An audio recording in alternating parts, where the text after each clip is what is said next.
sit-down strike, if you will. He has just been awarded a victory over the AWA champion Nick Bockwinkel on a disqualification in the third fall, but Bockwinkel's title, according to Texas state rules, cannot change hands on a disqualification. You see World Heavyweight champion Harley Race coming into the ring and trying now to punish the Brody and Brody.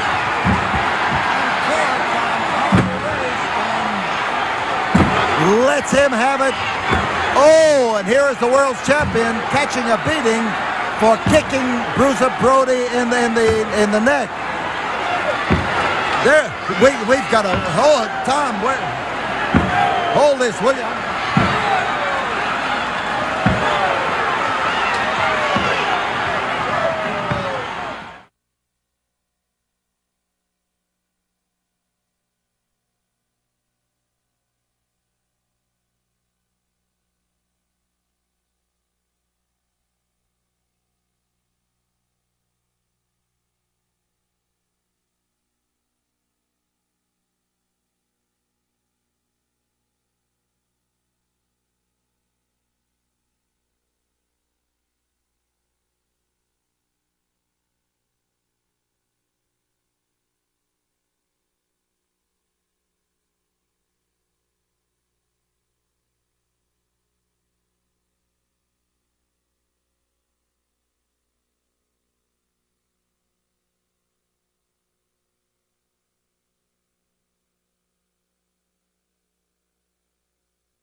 World Heavyweight Championship. Introducing first on my left, 230 pounds from Mexico, the challenger Halcon. From Kansas City, Missouri, 245-pound heavyweight champion of the world, Harley Race. Well, Harley Race has made one mistake tonight, and that was kicking Bruiser Brody. This match is the match in which El Halcon is to unmask before this match begins. Race just looks a little bit the worse for wear out there. He's on his feet, but he is shaking his head, and Halcon is anxious to get. There is the mask off, and there is El Halcon, and he is following up in the tradition of Bruiser Brody and setting up the driving dropkick, and a good one. And Halcon follows the champion to keep up this punishment. There's a cross chop and a good one. On top is El Halcon. There's one, there's two, and Race just barely made it out. The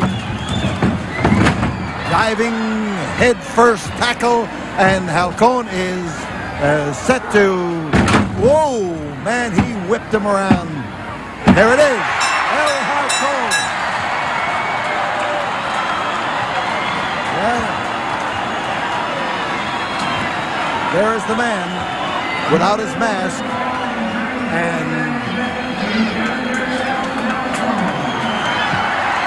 El Halcon, the challenger, one fall ahead. And I'll tell you, he got an assist from the big man, Bruiser Brody. This crowd here is going crazy. He said he would remove his mask. He said he would come out here and wrestle without his mask, because in their last contest, the champion turned his mask around and beat him when he was not in a position to to see. We have had some wild scenes happen in this ring, but I doubt if any championship match has ever begun on such a note as this one began tonight. We'll be back here in a moment for the start of the second fall after we have this word from the studio. Still on his knees. This is his first effort to get to his feet. There are 30 seconds remaining in the time limit between falls. And the challenger, El Halcon, is anxious and eager to move in on him. This is the first look that the fans here have had of El Halcon without his mask. The time starts to sift down, and Halcon is anxious and eager to move in on Harley Race. 4, 3, 2, 1. The bell. There, he's right on him at the bell, and Race, as he catches another series of blows, is in serious trouble. Halcon trying to follow up on the kind of punishment that Bruiser Brody gave Harley Race. Halcon, I have always thought, is better at his wrestling style, and he is now coming in here to try to pound out a win over Harley Race. He may find that's the best way to do it. Brody surely must have softened the champion to a great degree, and the Race literally trying to recover from an inordinate amount of punishment, and Halcon trying to make sure that he doesn't. Man down, Harley Race. There's one, there's two, and that crowd just come up and back there because the Race looked like he was going to be stripped of his title in a manner that no champion has ever lost, particularly since that punishment came before this match got underway. So Halcon caught a headbutt from Harley Race. Race is adept at using headbutts, and now he has come out there to belt Halcon, and Halcon hits him with one of those wild arm wallets, and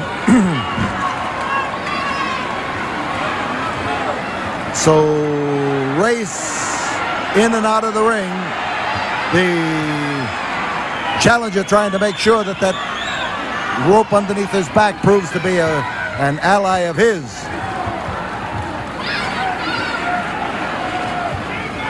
Halcon pouring it to a not yet recovered Harley Race, who is one fall behind and could quickly and surely be at least two falls behind in this tremendous effort to keep his grip on the National Wrestling Alliance World Heavyweight title. So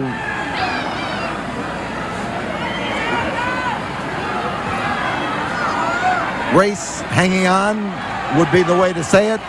He has jabbed at the face of El Halcon. Oh, did you see that cross-handed chop? There is Halcon on top, and there is two, and Harley Race raises his shoulder. Halcon tries to set the champion up. Oh, man, what a crashing landing. There's two, and Harley Race got out from underneath. But I'll tell you, the kind of a crashy landing he made is the kind that you don't recover from easily. Halcon, side headlock, trying to keep Race under submission. And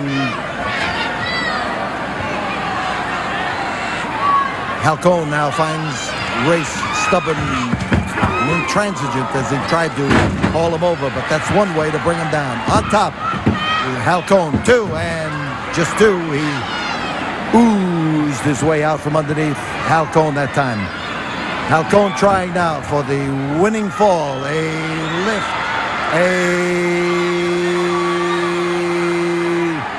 atomic drop. Oh. He dropped him right on that knee, and solidly and hard, and Harley Race scores the equalizing fall.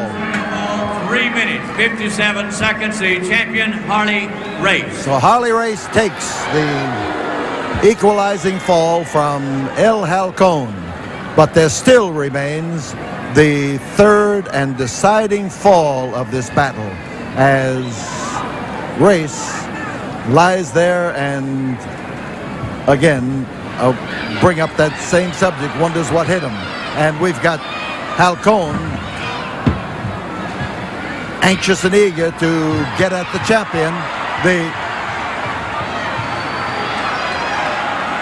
Halcon's full of fire, but that last drop on the knee had to have some effect on him. We'll be back here in a moment. Let's have this word from the studio.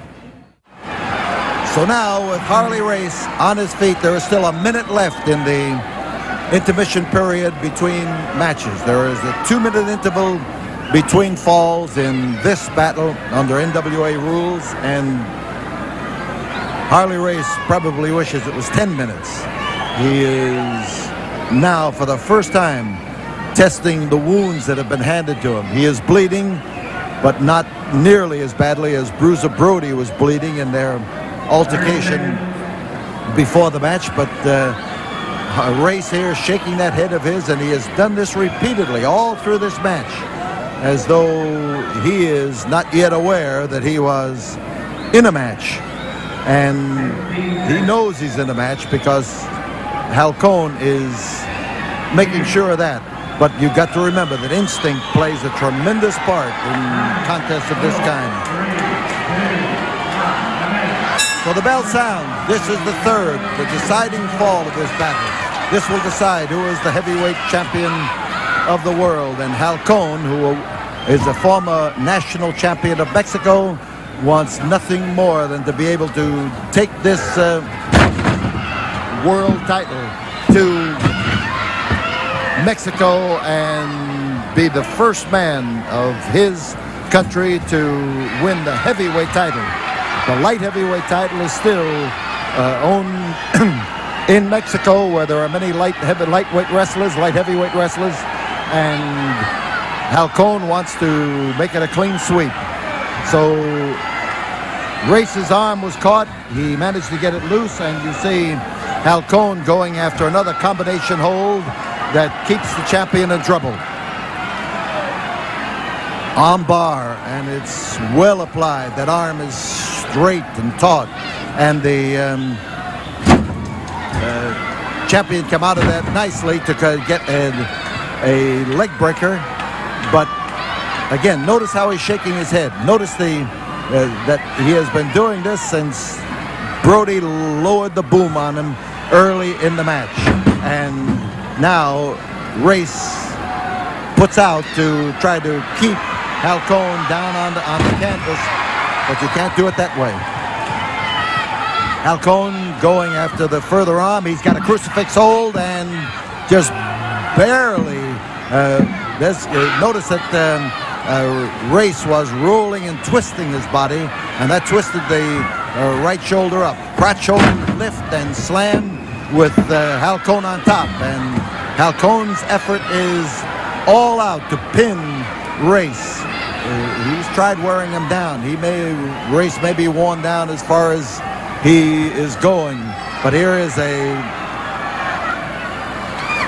double arm lock, and he may have a Race here with the sunset flip, and there is two, and there was a use of the legs by the champion that just came in the very, very nick of time. And that's Race's headbutt. He uses it frequently. This is the first time in this match. But notice who came back with a headbutt, but more in the form of a diving tackle. And Race keeping after Halcon, and this time it's Race who comes over there with his teeth and chomps down on Senor Halcon. Race has not walked across that ring naturally since this match began, but he has certainly been knocked to the canvas naturally on a number of occasions. You saw what he did. He grabbed everything he could, including a pair of tights, to get rid of Halcon. And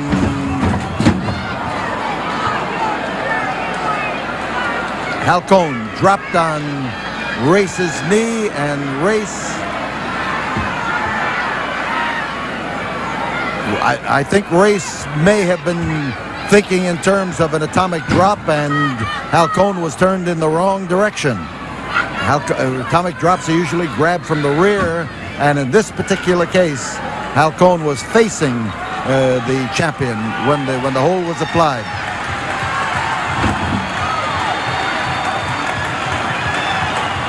So Race unable to capitalize on what should have been a great opportunity. They're in the ropes. The referee is counting, trying to get them back into the ring. And Halcon comes to life.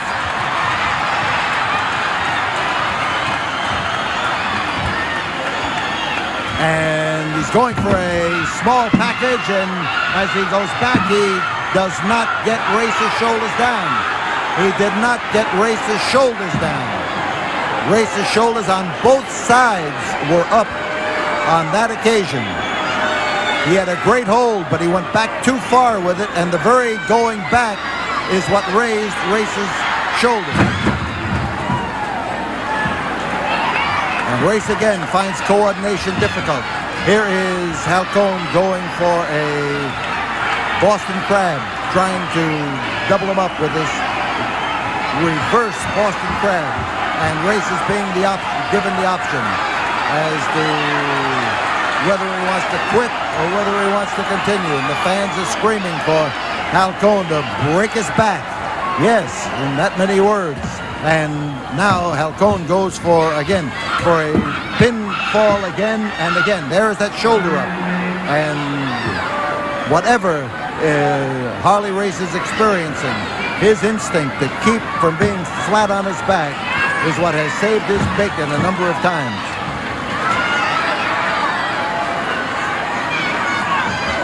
Halcon trying to set the champion up,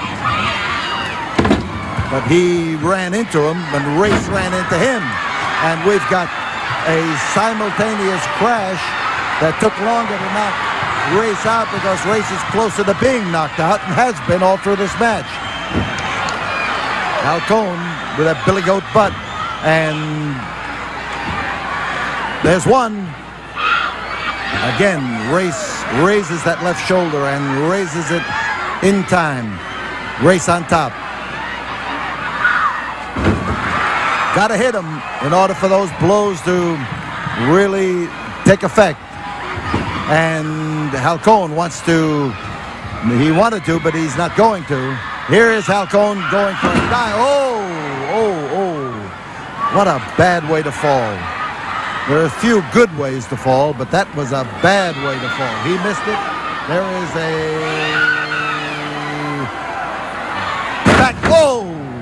back body drop. That's a bad way to fall too.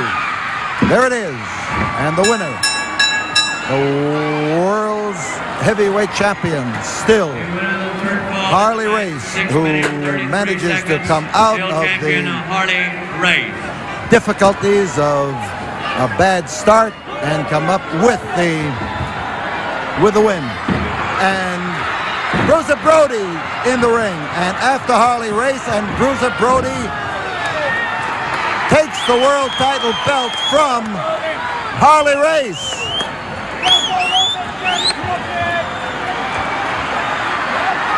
Harley Race is wondering what hit him. Bruiser Brody come in there and clobbered him and out of the ring with the belt. He won the match. He is still the world's champion, but right now the belt is in the possession of Bruiser Brody.